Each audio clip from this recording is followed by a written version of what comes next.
Assalamualaikum warahmatullahi wabarakatuh.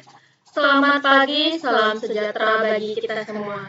Baik, di sini izinkan saya memperkenalkan diri. Perkenalkan, nama saya Vira Yuniar. NIM saya 1052-330. Mata kuliah Matematika Komputasi. Dosen pengampu Ibu Siti Aminah, Magister Komputer. Baik, di sini saya akan menjelaskan sedikit tentang hukum-hukum logika proposisi. Hukum-hukum logika proposisi menurut saya ada 4 poin penting. Yang pertama ada definisi logika proposisi. Yang kedua itu merupakan jenis-jenis proposisi. Yang ketiga macam-macam hukum proposisi. Dan yang keempat unsur dasar proposisi. Yang terakhir merupakan kesimpulan dari hukum-hukum logika proposisi. Baik, langsung saja kita ke materi definisi logika proposisi. Nah, di sini merupakan definisi proposisi. Proposisi merupakan kalimat deklaratif atau pernyataan yang memiliki nilai kebenaran, benar atau salah, tetapi tidak keduanya.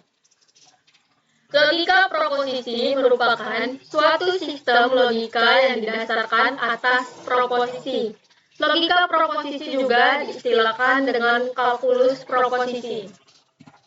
Nah, di sini jenis-jenis proposisi dapat dibedakan menjadi dua bagian. Yang pertama, proposisi tunggal. Yang kedua, proposisi majemuk. Apa saja sih perbedaan dari proposisi tunggal dengan proposisi majemuk? Mari kita bahas. Nah, di sini proposisi tunggal terdiri dari satu subjek dan satu predikat, dan hanya mengungkap satu pernyataan saja. Sedangkan proposisi majemuk terdiri dari satu subjek namun lebih dari predikat satu, atau merupakan gabungan dari dua proposisi tunggal. Nah, jadi proposisi tunggal dengan proposisi majemuk ini bisa disebut atau diartikan persamaan. Nah, contoh dari masing-masing proposisi. Yang pertama, contoh proposisi tunggal merupakan saya menangis, kakak berlari. Sedangkan contoh proposisi majemuk ialah ayah mengerjakan tugas kantor dan mendengarkan siaran radio.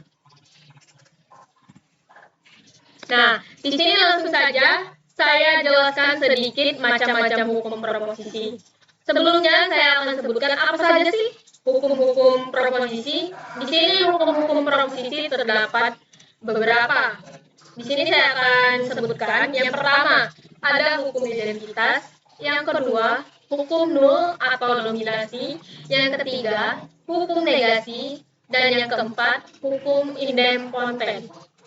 Yang kelima, merupakan hukum involusi. Yang keenam, hukum penyerapan. Yang ketujuh, hukum komutatif. Yang kedelapan, hukum asosiatif. Nah, di sini saya akan menjelaskan satu saja, hukum identitas. Hukum identitas ini ya. Jadi di sini ada huruf V konjungsi F, bikondisional V. Jika V disjungsi T, bikondisional V. Mungkin bisa kalian pelajari sendiri ya untuk hukum-hukum nol atau dominasi ini, atau hukum negasi, hukum involusi. Di sini saya akan menjelaskan sedikit saja. Langsung saja kita ke next.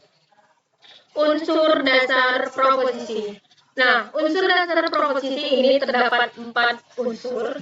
Yang pertama, ada term subjek yang bersimbol S sebagai subjek dalam proposisi. Term predikat yang bersimbol V sebagai predikat proposisi. Yang ketiga ada copula sebagai petunjuk kualitas proposisi. Yang keempat ada kuantor sebagai petunjuk kuantitas proposisi. Nah, kita sudah di titik terakhir kesimpulan. Di sini saya akan menyimpulkan dari materi yang saya jelaskan. Ini ada proposisi. Proposisi adalah setiap pernyataan yang hanya memiliki satu nilai, yaitu benar atau salah. Logika proposisi adalah logika yang menangani atau memproses atau memanipulasi penarikan kesimpulan secara logis dari proposisi-proposisi tersebut. Mungkin itu saja penjelasan atau paparan dari saya mengenai materi ini. Kurang lebih saya mohon maaf. Assalamualaikum warahmatullahi wabarakatuh. Dadah.